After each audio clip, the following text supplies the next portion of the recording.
Cesar, welcome. And thanks for taking the time in, I'm sure, a busy schedule. You just started at ESA, at the European Seed Association, and it's really great to see young people joining the seed sector, both on the private sector side as well as on the public sector side. So what is so interesting about joining the seed sector? Well, first of all, thank you for the interview. I have to say that to me, joining ESA, the European Seed Association, was like some kind of natural step in my career. And I think that this might go both ways. I studied agricultural engineer here in Spain, in Barcelona and Madrid. And then I started to work at university here on crop sustainability and development projects. Afterwards, I moved to more kind of policy work, and it was mainly agricultural policies and rural development here in Spain and in the Commission, where I differentiate. And after the experience in the Commission, I enjoyed it, so I decided to move to the organization representing European farmers and agri-cooperatives. Okay. For 4 years I worked there, working on phytosanitary questions, crop protection, plant health, etc. Animal health and welfare and research. And after 4 years, I thought I might need a change. Okay. Keep learning, Sure. New challenges. Brilliant. ESA looked like a very good opportunity. Okay, wonderful. So I know you just started, so it's still relatively new for you, but I'm sure you already have some big topics that you're working on. Can you mention the biggest topics you're working on? Yeah, first of all, I think the first task is to know the members and then to get known me. So I think this is an important task, to know and understand the priorities, the complexities of the sector. But that being said, yeah, of course, I have some tasks already, because I'm also working with the working group on research and innovation, which ESA decided some time ago that it was a priority for them.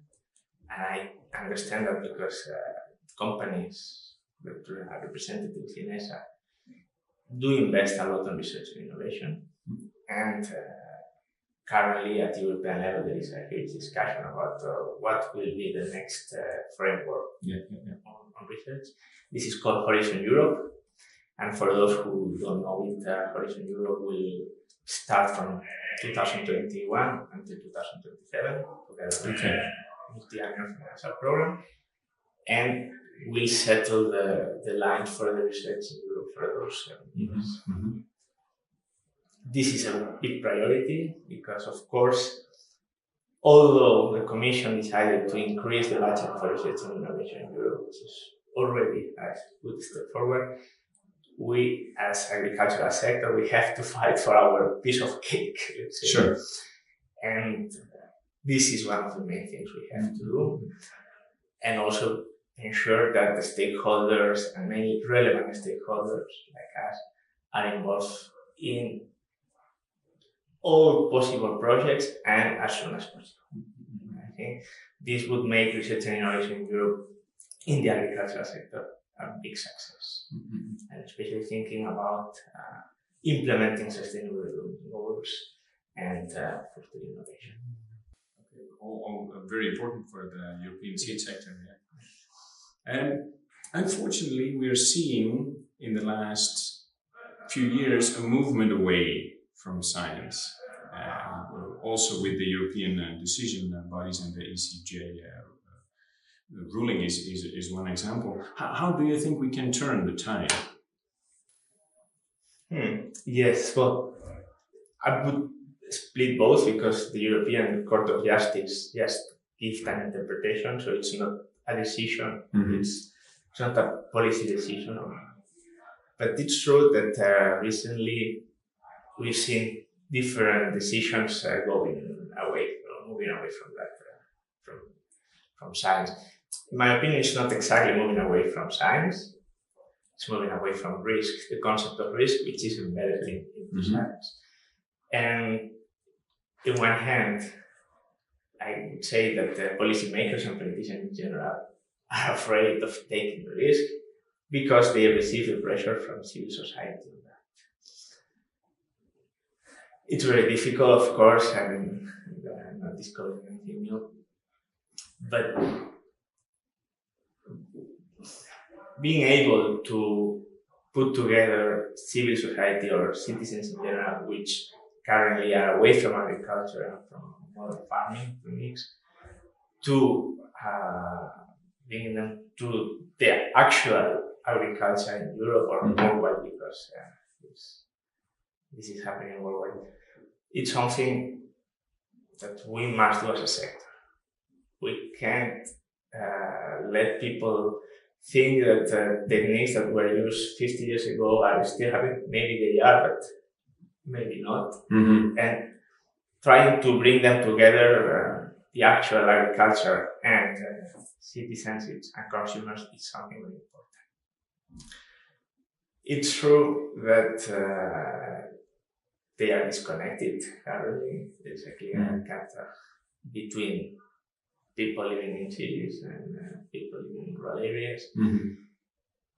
There are some initiatives to try to reach this gap, but still there is a lot of work to do. I'm sure. Yeah. But I would say that letting people understand what the sector does, what are the benefits that we provide to the society, and why not, what would be the negative outcomes if we weren't there, or if technology wasn't applied, or science wasn't applied to agriculture. This is something that we could explain. So we already briefly talked about the recent ECJ ruling on plant breeding innovation, and a lot of people were rather disappointed about that decision. What's your take on what happened there?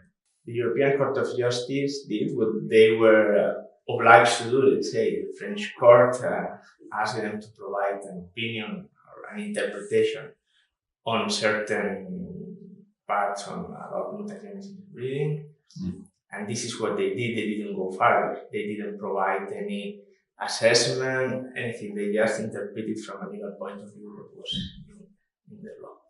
Of course, from the seed sector, we had another interpretation. Sure.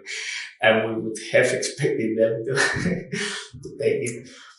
But I think now the ball is not mainly in the Court of Justice. It's for decision for policy makers. Sorry. Or those who have taken the decision what to do now. And there are many questions that are raised from this opinion from the European Court of Justice, and mainly linked to what will be the next steps. Because if you can differentiate a product that has been developed or has been produced with these techniques from another one, how are you going to regulate it? Yeah, exactly. But this is a discussion for regulators, not for the European Court of Justice. Yeah. And I think there, as a sector, we would like to feed them with a point of view, and maybe very necessary. Yeah, feed away, I would say. Cesar, imagine you have a magic wand and you could change 3 things in EU policy making. What would you change? Well, first of all, I would say that we've seen that how member states nowadays in Europe have more power. The Commission is losing power instead of member states. Although it shouldn't be by definition bad, we've seen that this makes it much more difficult to reach certain decisions that require some kind of push or very strong commitment. And in this respect, member states are not performing okay, let's say. And that would be the first thing. Either member states decide to clearly push for more brave decisions, assuming the risk, or maybe we come back to the Commission or to external bodies to take the decision at EU level and to have a clear EU decision that goes in a very certain direction. That would be the first one. The second one, also linked to this one, would be maybe it's very simplistic, but instead of bringing politics to science, bringing science to politics. Great. Although we see very contradictory signs on this, the recent ESA changes might be seen a bit in the wrong direction, but who knows? And then the third one would be a clear forum for discussion about which type of agriculture do we want. Maybe in Europe, maybe we need to differentiate different types of agriculture. There's no single fit for purpose, but maybe we should decide whether we want to align ourselves much more with worldwide legislation, or we want to keep a very isolated approach. Yeah. Okay. Now let's find you a magic wand then. Yes. Yeah, but not only for this. Okay, Cesar, thank you very much. Thanks to you.